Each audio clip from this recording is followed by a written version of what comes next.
श्री परमात्मने नमः। श्री राम जय जय राम। महर्षि वाल्मीकि रामायण बालकांड 62वां सर्ग। विश्वामित्र द्वारा सुनह सेब की रक्षा का सफल प्रयत्न और तपस्या। श्री राम।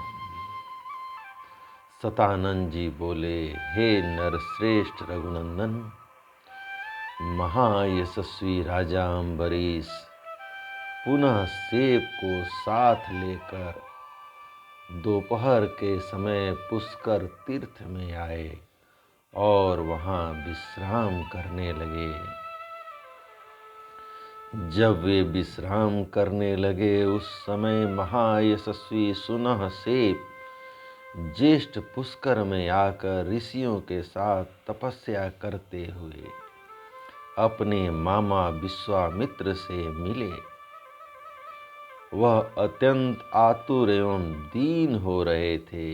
उनके मुख पर विषाद छा गया था।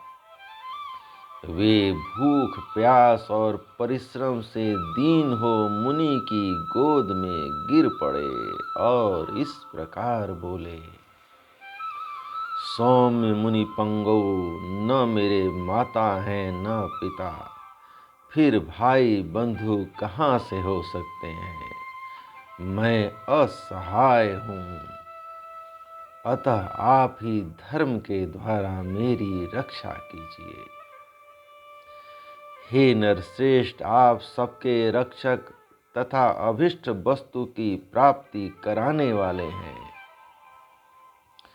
ये राजा अम्बरीश कृतार्थ हो जाएं और मैं भी विकार रहित हो दीर्घायु होकर सर्वोत्तम तपस्या करके स्वर्ग लोक प्राप्त कर लूं, ऐसी कृपा कीजिए।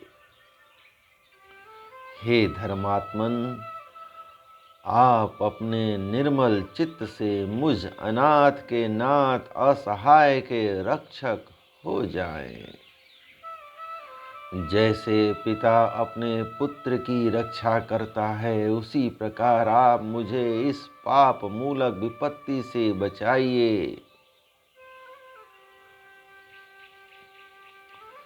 सुनह सेब की यह बात सुनकर महातपस्वी विश्वामित्र उसे नाना प्रकार से सांत्वना दे अपने पुत्रों से इस प्रकार बोले, बच्चों, शुभ की अभिलाषा रखने वाला पिता जिस पारलौकिक हित के उद्देश्य से पुत्र को जन्म देते हैं, उसकी पूर्ति का यह समय आ गया है। पुत्रों, यह बालक मुनि कुमार मुझसे अपनी रक्षा चाहता है। तुम लोग अपना जीवन मात्र देकर इसका प्रिय करो। तुम सब के सब पुण्यात्मा और धर्म परायण हो, अतः राजा के यज्ञ में पशु बनकर अग्निदेव को तृप्ति प्रदान करो। इससे सुनह सेब सनात होगा, राजा का यज्ञ भी बिना किसी विघ्न बाधा के पूर्ण हो जाएगा। देवता भी तृप्त होंगे और तुम्हारे द्वारा मेरी आज्ञा का पालन भी हो जाएगा। हे नरश्रेष्ठ, विश्वामित्र मुनि का यह वचन सुनकर उनके मुछंद आदि पुत्र अभिमान और अवहेलना पूर्वक इस प्रकार बोले, प्रभो, आप अपने बहुत से पुत्रों को त्याग कर दूसरे के एक पुत्र की रक्षा कैसे करते हैं। जैसे पवित्र भोजन में कुत्ते का मांस पड़ जाए तो वह अग्राह्य हो जाता है, उसी प्रकार जहाँ अपने पुत्रों की रक्षा आवश्यक हो, वहाँ दूसरे के पुत्र की रक्षा के कार्य को हम अकर्तव्य की कोटि में देखते हैं। उन पुत्रों का वह कथन सुनकर मुनिवर विश्वामित्र के नेत्र क्रोध से लाल हो गए। वे इस प्रकार बोले, अरे तुम लोगों ने निर्भय होकर ऐसी बात कही है जो धर्म से रहित एवं निंदित है।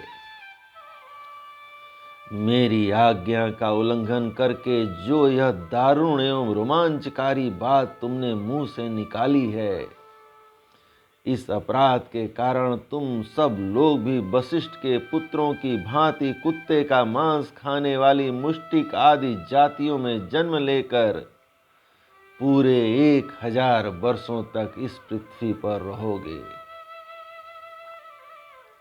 इस प्रकार अपने पुत्रों को शाप देकर मुनिवर विश्वामित्र ने उस समय शोकार्त सुनहसेप की निर्विघ्न रक्षा करके उससे इस प्रकार कहा, हे मुनि कुमार, अम्बरीश के इस यज्ञ में जब तुम्हें कुश आदि के पवित्र पासों से बांधकर लाल फूलों की माला और लाल चंदन धारण करा दिया जाए, उस समय तुम विष्णु देवता संबंधी यूप के पास जाकर वाणी द्वारा अग्नि की, इंद्र और विष्णु की स्तुति करना और इन 2 दिव्य गाथाओं का गान करना। इससे तुम मनोवांछित सिद्धि प्राप्त कर लोगे।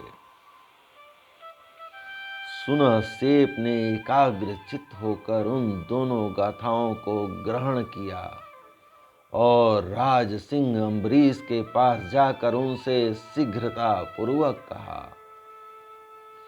हे राजेंद्र, परम बुद्धिमान राज सिंह, अब हम दोनों शीघ्र चलें। आप यज्ञ की दीक्षा लें और यज्ञ कार्य संपन्न करें। ऋषि कुमार का यह वचन सुनकर राजा अम्बरीश आलस्य छोड़ हर्ष से उत्फुल्ल हो शीघ्रता पूर्वक यज्ञशाला में गए। वहां सदस्य की अनुमति ले राजा अम्बरीश ने सुनहसेप को कुश के पवित्र पास से बांधकर उसे पशु के लक्षणों से संपन्न कर दिया और यज्ञ पशु को लाल वस्त्र पहनाकर यूप में बांध दिया। बंधे हुए मुनि पुत्र सुनहसेप ने उत्तम वाणी द्वारा इंद्र और उपेंद्र, इन दोनों देवताओं की यथावत स्तुति की। उस रहस्यभूत स्तुति से संतुष्ट होकर सहस्त्र नेत्रधारी इंद्र बड़े प्रसन्न हुए।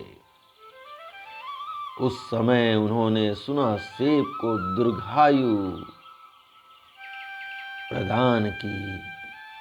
हे नरश्रेष्ठ श्री राम, राजा अम्बरीश ने भी देवराज इंद्र की कृपा से उस यज्ञ का बहुगुण संपन्न उत्तम फल प्राप्त किया।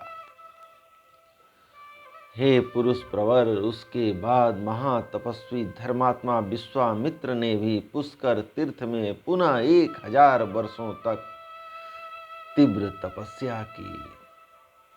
इस प्रकार श्री वाल्मीकि निर्मित आर्ष रामायण आदि काव्य के बालकांड का 62वां सर्ग प्रभु श्री राम की कृपा से पूर्ण हुआ। जय राम, श्री राम, जय जय राम।